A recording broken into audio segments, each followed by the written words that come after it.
Welcome to amidaedutech.com. Subscribe to Amida Edutech for more updates. Mr. Tandon, yesterday Prime Minister talked about how India has greater opportunities for global investors, whether they are from corporates or also from the multilateral agencies, because India is urbanizing in a big way. And if we see, the urbanization has got the maximum attention since 2014 when Prime Minister took charge, and several flagship programs were launched, starting from smart cities to Amrut to Hriday, Pradhan Mantri Awas Yojana. Prime Minister also talked about how this Pradhan Mantri Awas Yojana is going to be a big game changer by 2022, and there is a huge opportunity for private investors and also multilateral agencies to come and explore the opportunities. How do you look at this Prime Minister's address to the international investors at a time when India is actually pushing this complete urbanization in a big way? Prime Minister invited foreign investments to modernize India's urban centers because India is the world's second most populous country,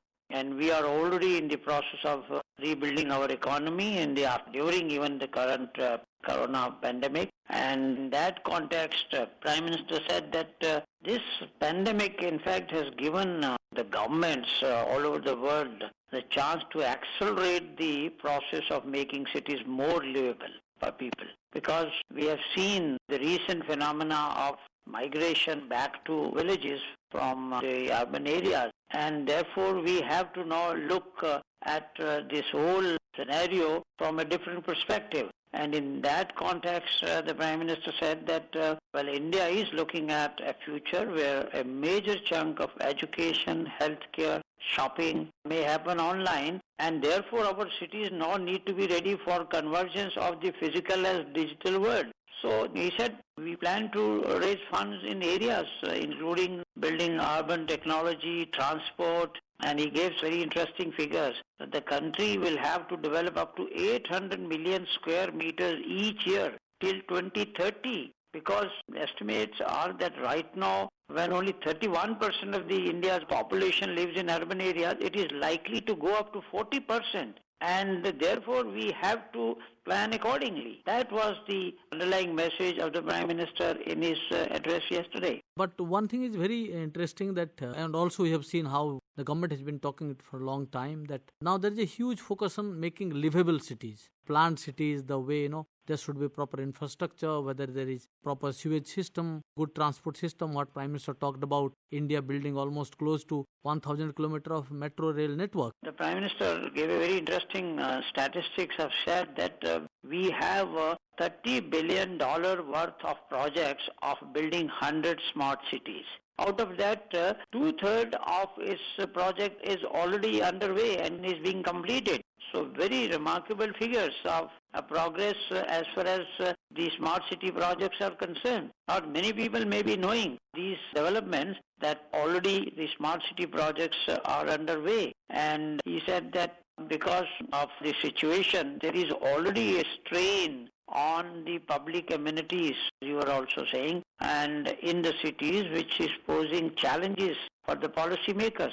And therefore investments in urban infrastructure is necessary, because Asia's third largest economy, India, and it needs to plan its urbanization program. I think the Prime Minister also gave figures of programs which is building houses for poor, improving infrastructure, boost public transport, and provide clean drinking water. These initiatives have already brought investment opportunities for need to new technology.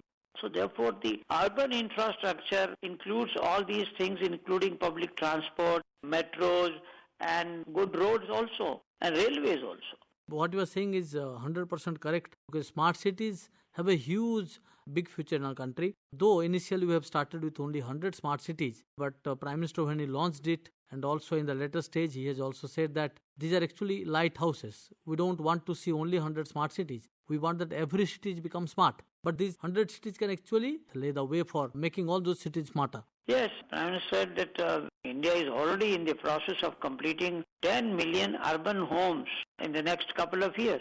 around 1,000 kilometers of railway lines that are part of the projects of build suburban train system in 27 cities. And all this is expected to be completed before 2022. And that's why he said, if you are looking to invest in urbanization, India has exciting opportunities for you. And the facilities which the investors will be getting in India if they come and invest in the urban infrastructure progress. One thing, Mr. Tandon, when we see at this appeal of Prime Minister, or rather, reaching out to the global investor community, it's actually very positive sign. But another question actually is that until the private investors, they get an assurance of, getting back good revenue from that project. Because you have seen there have been several cases that, people want free water, free electricity, free transport. So then how can government manage it in a proper manner to ensure that revenue the private investor also gets back with his profit? Whenever and wherever the investments have come into India, look at the highway projects which India has built.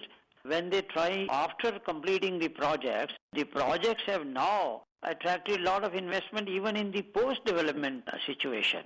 So you know much better how the foreign investors have come to India and they are now running those highway projects and earning a lot of money out of it. So India as a market has tremendous potential of giving reward to the investors. So I don't think any investors having any doubts about the returns. Even when we talk of railways or whether it is the metro, a lot of investment is coming in metro, and also in the bullet train project also a lot of investment is coming. So the investors know that they will get return for their investment. So I don't think on that front any investor will have any doubt about it.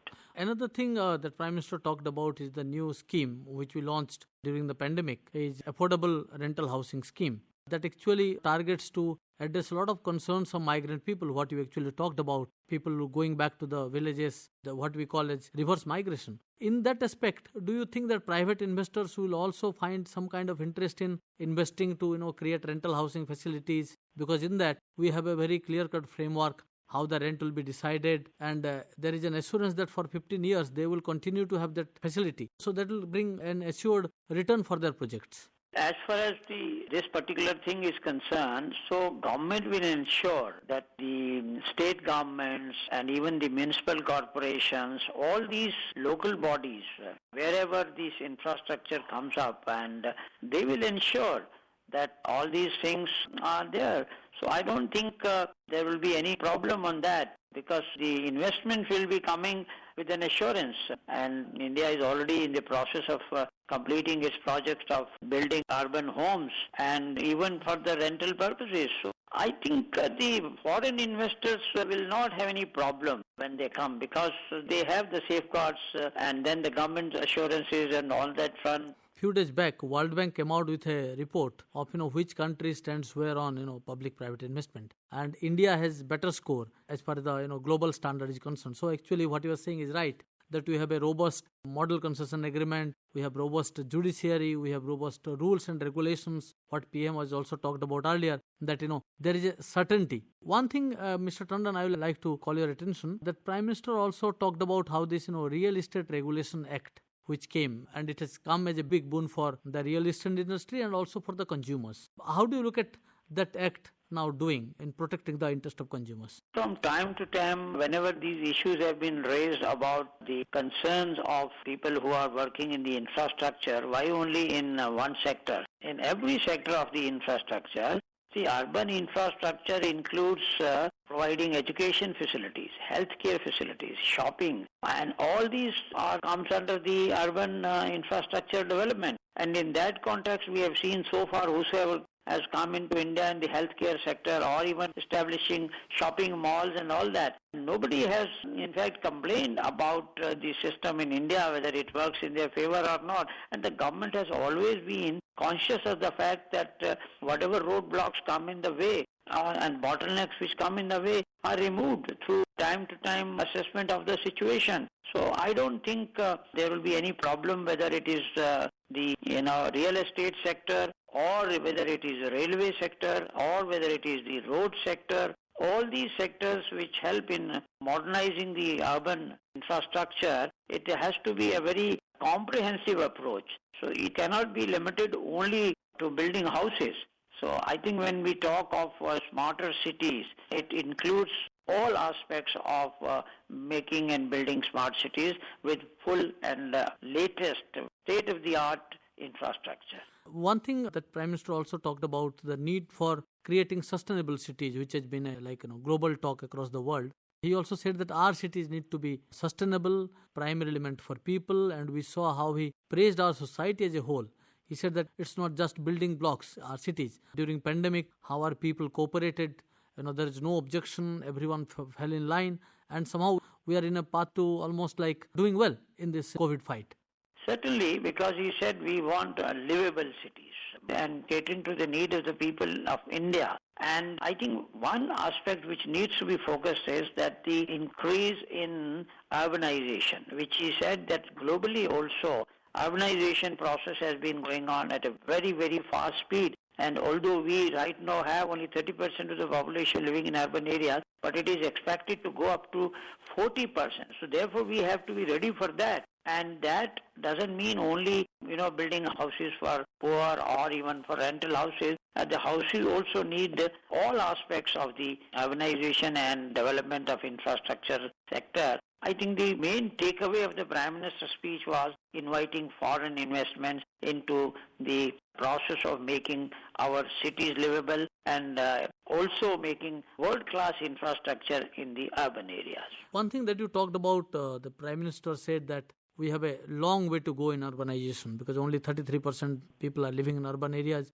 We expect at least more than 50% people to live in urban areas. The way urbanization is happening, small cities are becoming bigger and peri-urban areas becoming more or rather concentrated urban areas. So you think that people are actually going to spend money or invest in future because that's what you were talking about. By 2030, we'll have a bigger urban conglomerations. The government is also working on making the rural areas and the semi-urban areas into some kind of a self-sufficient unit so that the employment generation takes place there. There is road connectivity, Pradhan Mantri Gram Sadak Yojana. So if the infrastructure in the rural areas and the semi-urban areas is also developed simultaneously along with developing the cities, the influx can be stopped. But unfortunately, in the last 70 years, the urbanization has taken place, but the infrastructure in the rural areas has been lacking. Employment opportunities have been lacking. Now with the new schemes which the government has launched,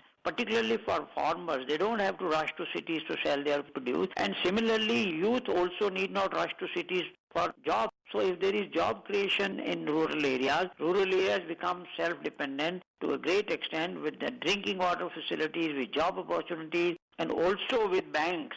See, the banking revolution which has taken place now, so it may not force the entire rural population to rush towards urban cities for jobs. And if that takes place, maybe there will be a reverse trend also. If there are more employment opportunities in rural areas, why there should be migration from rural to urban areas? Why can't migration starts taking place from back to the rural areas? As we have seen during pandemic also, many people went back to the rural areas and they don't want to come back because now they find that in rural areas also there are job opportunities and there are good living conditions. So it has to be a very balanced approach. Today, of course, the Prime Minister focused only on the development of urban infrastructure, but the government has been taking steps. A large number of schemes have been introduced that there is progress and development in the rural areas also, and if that takes place simultaneously, I have my doubt that there will be more than 40% migration to urban areas, the way the Prime Minister has mentioned. As you said rightly, that we need to do a balancing between urban and rural areas. But what Prime Minister talked about yesterday is the need to reboot this entire economic activities in cities, and cities or urban areas, they actually play a bigger role in this entire effort. And we are also sure that with the way India is progressing towards urbanization, it is going to attract more and more global investors to make our cities more livable.